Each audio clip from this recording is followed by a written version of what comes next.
Class 8ৰ ইতিহাস আৰু ৰাজনীতি বিজ্ঞানৰ চেপ্টাৰ 3ৰ কুৱেশ্যন আনসাৰ কৰিম। তেতিয়ালৈকে আপুনি চেনেলটো ছাবস্ক্ৰাইব কৰি লওক আৰু ভিডিঅ'টো লাইক কৰি দিয়ক। বেছি সময় নালাগিব, বলক ভিডিঅ'টো আৰম্ভ কৰোঁ।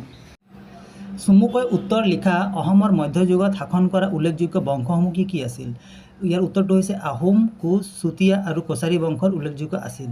দখনা কোন জাতিৰ মহিলাসকলে পৰিধান কৰে? এইটো হ'ব বড়ো জাতি। নেক্সট কুৱেশ্যনত সুধিছে আহোমসকলৰ ৰাজত্ব কালত ভূমিস্বত্বৰ গৰাকী কোন আছিল? এইটো হ'ব ৰজা আছিলে। মধ্যযুগৰ প্ৰাৰম্ভিক পৰ্যায়ত কি প্ৰথাৰ দ্বাৰা ব্যৱসায় বাণিজ্য চলিছিল? এইটো হ'ব বিনিময় প্ৰথাৰ দ্বাৰা। নেক্সট কুৱেশ্যনত সুধিছে কবিলিৰ পাৰত আলি পুখুৰীৰ বৰবৰুৱাত কোনে টোল পাতি জ্ঞান চৰ্চা কৰিছিল? ইয়াৰ হ'ব পুৰুষোত্তম বিদ্যাগীষে টোল পাতি জ্ঞান চৰ্চা কৰিছিল। নেক্সট প্ৰশ্ন কৰোঁ ক অংশৰ কথাখিনি লগত গ অংশৰ কথাখিনি মিলোৱা। তো ইয়াৰ হ'ব উত্তৰকেইটা মই ডাইৰেক্ট কৈ দি আছোঁ। মাধৱ কন্দলী হ'ব ৰামায়ণ, সুকুমাৰ বৰকাইত হ'ব হস্তি বিদ্যাৰ নৱ, পুৰুষোত্তম বিদ্যাবাসী হ'ব কথাগীতা, ভাওনা হ'ব বৃন্দামালা আৰু বলদেৱ সূৰ্যখৰী দৈবজ্ঞ হ'ব তোমাৰ দৰং ৰাজবংশাৱলী। খালী ঠাই পূৰ কৰা কৰ হৈছে হয়গ্ৰীৱ মাধৱ মন্দিৰ ৰঘুদেৱ নাৰায়ণে নিৰ্মাণ কৰিছিল। নেক্সট হ'ব মধ্যযুগত মহিলাৰ স্থান কি আছিল? এইটো সন্মানজনক। নেক্সট কুৱেশ্যনত সুধিছে জনজাতীয় লোকসকলৰ মাজত জুম খেতিৰ প্ৰচলন আছিল। অনন্ত কন্দলীয়ে ভাগৱত পুৰাণ অসমীয়ালৈ অনুবাদ কৰে। সমান্তবাদ মধ্যযুগৰ এটি বৈশিষ্ট্য আছিল। নেক্সট কুৱেশ্যনত যাওঁ। শুদ্ধ উত্তৰটো চিন দিয়া। মধ্যযুগৰ শাসন আছিল তোমাৰ ৰাজতান্ত্ৰিক। পাইক প্ৰথাৰ প্ৰচলন কৰিছিল আহোমসকলে। ইংলিছ ইটালী বৰ্তকসকলৰ অৱদান আছিল। তাৰপিছত দিছে কোচসকলে নলা নৰ্মদা নিৰ্মাণ ব্যৱস্থা আগবঢ়াইছিল।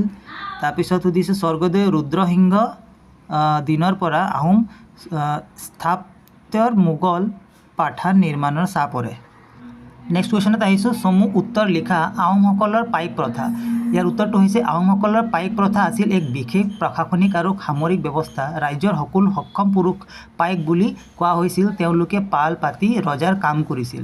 নেক্সট কুৱেশ্যনত সুধিছে কি কাৰণে আহোমসকলে পতা প্ৰথা প্ৰৱৰ্তন কৰিছিল? ইয়াৰ উত্তৰটো হৈছে ৰাজ্যৰ শাসন ব্যৱস্থা সুদৃঢ় কৰাৰ আৰু সামৰিক শক্তি বৃদ্ধি কৰাৰ বাবে আহোমসকলে পতা প্ৰথা প্ৰৱৰ্তন কৰিছিল। নেক্সট কুৱেশ্যনত সুধিছে মধ্যযুগৰ অসমীয়া সমাজত নাৰীৰ ভূমিকা কেনেকুৱা আছিলে?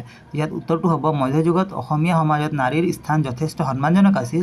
তেওঁলোকে ঘৰুৱা কামৰ লগতে তাঁত বোৱা আৰু কৃষি কাৰ্যত অংশ লৈছিল। নেক্সট কুৱেশ্যনত সুধিছে মধ্যযুগৰ কৃষি ব্যৱস্থাৰ বিষয়ে লিখিব লাগিব। মধ্যযুগত অসমৰ মুখ্য জীৱিকা আছিল কৃষি। ধান আছিল মুখ্য শস্য। কৃষিভিত্তিক অৰ্থনীতিৰ ওপৰত সমাজ নিৰ্ভৰশীল আছিল। কোচ বংশসকলে স্থাপত্য বিদ্যাৰ উল্লেখযোগ্য দিশসমূহ কি কি? উত্তৰটো হ'ব কোচ বংশসকলে মন্দিৰ, পথ, পুখুৰী আৰু নলা নৰ্মদা নিৰ্মাণ কৰিছিল। তেওঁলোকে স্থাপত্য শৈলী যথেষ্ট উন্নত আছিল।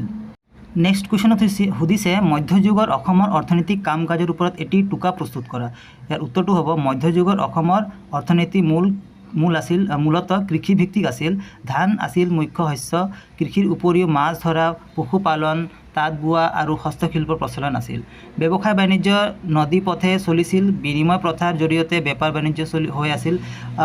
আহোমসকলৰ পাইক প্ৰথা অৰ্থনৈতিক কাম কাজত সহায় কৰিছিল।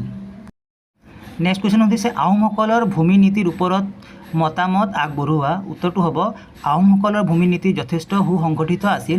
ৰজা আছিল সকলো ভূমিৰ গৰাকী। পাইকসকলৰ খেতি কৰাৰ বাবে মাটি দিয়া হৈছিল। মাটিৰ সঠিক ব্যৱহাৰৰ জৰিয়তে কৃষিৰ উৎপাদন বৃদ্ধি পাইছিল। এই নীতিয়ে ৰাজ্যৰ অৰ্থনীতি শক্তিশালী কৰিছিল। নেক্সট কুৱেশ্যনত আহিছোঁ। বন্ধু বান্ধৱীসকল চেনেলটো প্লিজ ছাবস্ক্ৰাইব কৰি দিয়া আৰু ভিডিঅ'টো লাইক কৰি দিয়া। নেক্সট কুৱেশ্যন হৈছে মধ্যযুগত নিৰ্মিত মঠ মন্দিৰসমূহ ছবি সংগ্ৰহ কৰি এটি এলবাম তৈয়াৰ কৰা। তো এইটো ছবিটো তোমালোকে সংগ্ৰহ কৰি ল'বা, প্ৰিণ্ট কৰি ল'বা। উত্তৰটো মই লিখি দি আছোঁ। শ্ৰী শ্ৰী হয়গ্ৰীৱ মাধৱ মন্দিৰ, কামাখ্যা মন্দিৰ, শিৱদৌল, নাগেৰী মঠ আদি মঠ মন্দিৰ ছবি সংগ্ৰহ কৰি এলবাম তৈয়াৰ কৰিব লাগিব। তো এইকেইটা তুমি গুগলৰ পৰা ফটো ডাউনলোড কৰি প্ৰিণ্ট কৰি পেলাই ওলাই পেলাই কামখিনি কৰি ল'বা। মধ্যযুগত ৰচিত বিভিন্ন পুথিসমূহৰ লগতে তাৰ ৰচয়িতাসকলৰ এখন তালিকা প্ৰস্তুত কৰা। তো বলা ইয়াৰ উত্তৰটো মই কৰি দি আছোঁ। উত্তৰটো হ'ব ৰামায়ণ, মাধৱ কন্দলী, কথাগীতা, পুৰুষোত্তম বিদ্যাবাসিক, হস্তবিদ্যানৱ, সুকুমাৰ বৰকাইত, তাৰপিছত হ'ব ভাগৱত, এইটো হ'ব অনন্ত কন্দলী, দৰং ৰাজবংশাৱলী, বলদেৱ, সূৰ্যখড়ী, দৈবজ্ঞ। লাষ্ট কুৱেশ্যন ইয়াত সুধিছে সাম্প্ৰতিক অসমৰ ভাষা সাহিত্য সংস্কৃতি প্ৰতিটো জাতিৰ জনগোষ্ঠীৰে উল্লেখনীয় সৃষ্টি আৰু সম্পদ বাক্যশাৰীৰ তাৎপৰ্য ব্যাখ্যা কৰা। ইয়াৰ উত্তৰটো হ'ব অসম এখন বহু জাতি জনগোষ্ঠীৰ মিলনভূমি। প্ৰতিটো জাতিৰ জনগোষ্ঠীৰ নিজা ভাষা সাহিত্য আৰু সংস্কৃতি আছে।